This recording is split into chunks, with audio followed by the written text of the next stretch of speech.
Hi everyone, Ashok Kumar textile Prasad నండి. ఈరోజు జిమ్మిచ్చో cloth మీద హెవీ హ్యాండ్ పెయింట్ డిజైన్ కింద బార్డర్ ఇలా స్కాలప్ కూడా వస్తుంది. చాలా అద్భుతమైన మ్యాచింగ్స్ అండి ఇవి. దీనిలో 4 ఐటమ్స్ ఉన్నాయి, చూపిస్తాను ఇప్పుడు ఈ రీల్లో. ఇది చాలా డిఫరెంట్గా ఉంటుంది. హ్యాండ్ పెయింట్ చేసిన తర్వాత కడ్దానా వర్క్ చేయాలండి. ఇగోండి ఇట్లా ఉంటుంది. ఫ్యాబ్రిక్ చూసుకోండి, చాలా బాగుంటుంది అనమాట. ఫ్యాబ్రిక్ అయితే మాత్రం ప్యూర్ హ్యాండ్ పెయింట్ డిజైన్ ఇది. దీనిలో 2 డిజైన్స్ ఉన్నాయి హ్యాండ్ పెయింట్స్లో, చూపిస్తాను. ఇదిగోండి, ఇది ఇలా పికాక్, ఇది కూడా డిఫరెంట్గా ఉంటుంది. ఫ్యాబ్రిక్ అయితే చాలా క్లాస్గా ఉంటుందండి. ఫ్యాబ్రిక్ చూడాల్సిన పని లేదు. ఇదిగోండి బ్లౌజ్, ఇది బ్లౌజ్ ఇలా వస్తుంది. బ్లౌజ్ కూడా హ్యాండ్ పెయింట్ వస్తుంది హ్యాండ్స్కి. అసలు ఫ్యాబ్రిక్ అయితే మాత్రం చూడాల్సిన పని లేదు. క్లాత్ సూపర్గా ఉంటుంది, క్లాస్ మ్యాచింగ్, క్వాలిటీ కూడా. ఇదిగోండి, ఇది వచ్చేసి షేడెడ్ మీద క్రోషియా వర్క్, అంటే మీకు క్రోషియా వర్క్ మధ్యలో వస్తుందండి. కలర్ టు కలర్ జాయింట్ చేయాలి కాబట్టి క్రోషియా వర్క్.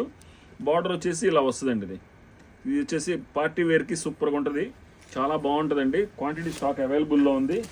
హోల్సేల్లో కావాలన్నా కూడా అవైలబుల్లో ఉన్నాయి. ఇదిగోండి, ఇది వచ్చేసి కళాక్షేత్ర డిజైన్. ఇది చాలా బాగుంటుందండి. ఓన్లీ వైట్ అండ్ బ్లాక్ మీద కింద స్కాలప్ వర్క్ వస్తుంది, ఇట్లా వస్తుందండి. దీని బ్లౌజ్ వచ్చేసి ఇలా బార్డర్కి హ్యాండ్స్కి ఇస్తాడు కేవలం. చాలా అద్భుతంగా ఉంది కలర్ మ్యాచింగ్స్ అయితే మాత్రం. ఈ 4 డిజైన్స్ మీకు చూపించాను. చాలా క్వాంటిటీ స్టాక్ అయితే అవైలబుల్లో ఉంది. Thank you.